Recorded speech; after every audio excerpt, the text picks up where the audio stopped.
Alors, je pense que je t'apprends rien quand je te dis que le chinois, c'est à peu près 1,2 milliard de locuteurs natifs à travers le monde. C'est pas rien du tout, hein. Ça veut dire dans le monde, il y a à peu près une personne sur 6 qui a pour langue maternelle le chinois. Après, il y aura toujours des personnes qui vous diront ouais, le chinois c'est pas super utile, vaut mieux apprendre déjà en priorité l'anglais et puis l'espagnol, hein, qui sont beaucoup plus diffusés dans le monde que le chinois. Ils vous diront bah, que le chinois c'est juste parler en Chine après tout et ça sert à quoi. Alors déjà, c'est pas tout à fait vrai, hein. Le chinois, il n'est pas parlé seulement en Chine. Le chinois, il est aussi parlé à Taïwan et à Singapour. Et ouais, il faut pas oublier. Après, c'est sûr qu'en termes de diffusion de la langue, l'espagnol ou même l'anglais ont une diffusion mondiale, même le français, hein, ont une diffusion mondiale bien plus importante que le chinois. Alors, je trouve ça un peu dommage quand même de se dire, bah je vais apprendre l'espagnol parce qu'il y a X territoires qui parlent espagnol, ou l'anglais parce qu'il y a X territoires qui parlent anglais. C'est un petit peu insuffisant comme critère. Faut pas trop se faire influencer par la diffusion de la langue, ni se faire influencer par les autres qui pensent. Il faut faire avec les goûts qu'on a personnellement. Avant de prendre une décision pour apprendre une langue, il faut toujours que tu fasses une petite exploration de la langue. Pour le chinois, par exemple, au lieu de te faire influencer par ce que tu entends, essaye un petit peu d'explorer le chinois et de te dire, bah, est-ce que les caractères, je les trouve jolis? Est-ce que la prononciation, je la trouve sympa? Est-ce que la culture chinoise m'attire réellement? Ça, c'est des questions où tu pourras pas répondre en 1 heure ou 2. Prends bien le temps de voir si la culture chinoise et la langue chinoise t'intéressent réellement. Il y a beaucoup trop de clichés qui concernent la langue chinoise et sa culture, et donc faut pas écouter les gens, faut vraiment que tu fasses tes propres recherches et que tu vois si ça te plaît ou pas. Si ça te plaît, tant mieux, tu peux envisager d'apprendre la langue chinoise dans le futur, et après plusieurs heures d'exploration, si t'es toujours pas attiré, bah te force pas. Mais voilà, faut pas se faire influencer par les gens. Attention aux clichés et à ce que disent les autres. Après, de là à dire que le chinois est parlé qu'en Asie, je trouve ça quand même un petit peu réducteur. Vous aurez multiples occasions de voir des sinophones à travers le monde, dans n'importe quel continent, dans n'importe quelle ville et dans n'importe quel pays. Que ce soit en termes de business, de diplomatie, de culture, de curiosité linguistique,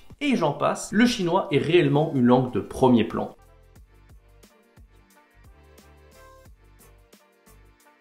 T'en as vraiment marre d'être débutant en chinois? Tu es bloqué et tu ne sais pas comment progresser? Tu aimerais passer au niveau intermédiaire?